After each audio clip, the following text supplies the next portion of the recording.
শুরুতে কিছু আরবি লেখছে রুটির ওপরে, রুটিটাকে প্রথমে গরম করেছে, তারপরে আরবিটা লেখছে, লেখার পরে এই যে আরজু, রশিদ, বারিক এরকম নাম লেখছে। দেখেন ছবিটা পাঠানো হয়েছে, এই জন্য আপনাদেরকে দেখাচ্ছি। একজন শাশুড়ি তার বৌমাকে রুটির ওপরে কলম দিয়ে কি যেন লিখে কুফরি কালাম করেছে, তাবিজ করেছে, যাতে করে তার বাড়ি থেকে চলে যায়। পরবর্তীতে তিনি হোয়াটসঅ্যাপে ছবিটা পাঠিয়েছেন আমাকে, এবং উনি 4টা নাম এখানে লিখে পাঠিয়েছেন যে আরজু, বারেক, মমতাজ, রশিদ, রুটির উপরে লেখা ছিল। মোহতারাম, এই ধরনের কুফরি কালাম কাটানোর জন্য কোনো আমল আছে কিনা, আর আসলে রুটির উপরে লিখে এভাবে কুফরি কালাম করা যায় কিনা আপনাদেরকে দেখায় ছবিটা। এই যে দেখেন, আর রুটির ওপরে লিখছে, শুরুতে কিছু আরবি লেখছে রুটির ওপরে, রুটিটাকে প্রথমে গরম করেছে, তারপরে আরবিটা লেখছে, লেখার পরে এই যে আরজু, রশিদ, বারিক এরকম নাম লেখছে। দেখেন ছবিটা পাঠানো হয়েছে, এই জন্য আপনাদেরকে দেখাচ্ছি। আর ওপরে লিখেছে মোহাম্মদ, আহমদ, এরকম কি যেন আরবি সংখ্যা স্পষ্ট করে লেখে নাই।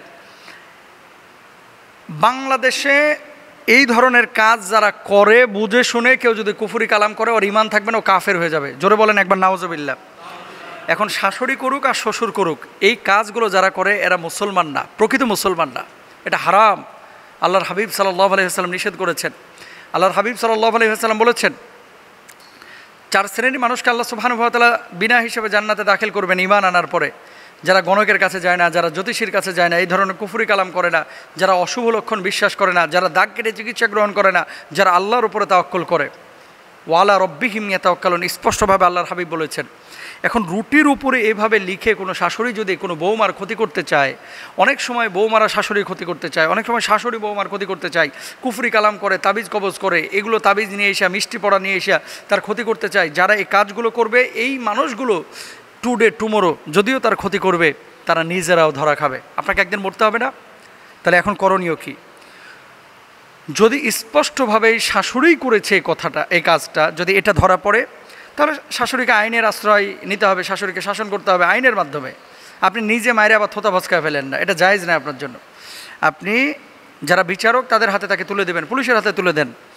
2 নম্বরে, এই ধরনের কাজ যেহেতু ধরা পড়ে গেছে, সেহেতু ওই রুটিটা আপনি ছিঁড়ে এটা আগুনে পুড়ায় ফেলেন, অথবা এটা নদীতে ফেলায় দেন, এটা না খাওয়াই ভালো।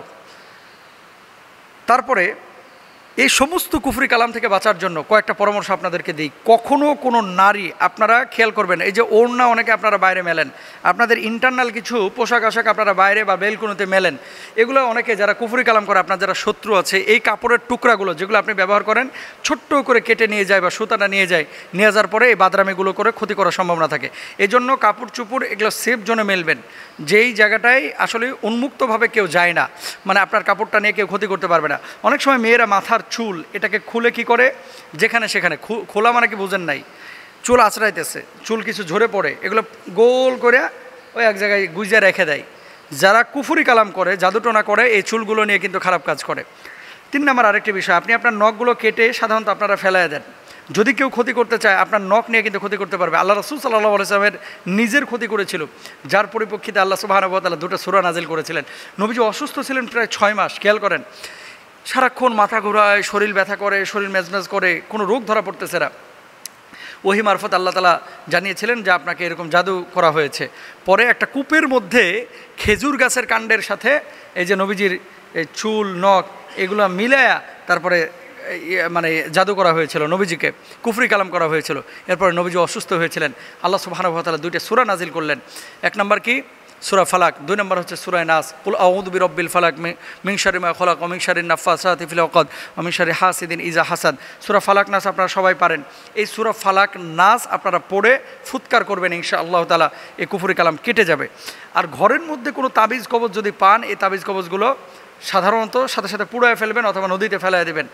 আর অথবা কোনো স্কলারকে দেখাবেন যে আসলে এটা কিসের, যারা রাখি, যারা রুকিয়ে নিয়ে কাজ করে, এদেরকে দেখাবেন। পুত পবিত্র থাকবেন এবং কেউ কারো ক্ষতি করার চেষ্টা করবেন না। বাসার মধ্যে সূরা বাকারা যত পারেন অডিও আকারে চালিয়ে রাখবেন। তারপরে আয়াতুল কুরসি পড়ে বুকে ফুৎকার দেবেন, সূরা ফাতিহা, সূরা ফালাক, নাস এগুলো পড়ে 4 কুল পড়ে বুকে ফুৎকার দেবেন। পুত পবিত্র জীবনযাপন করবেন, ওযু অবস্থায় থাকবেন, 5 ওয়াক্ত নামাজ পড়বেন। ইনশাআল্লাহ কেউ আপনার ক্ষতি করতে পারবে না। আল্লাহ তাআলা আমাদেরকে বোঝার তৌফিক দান করুন।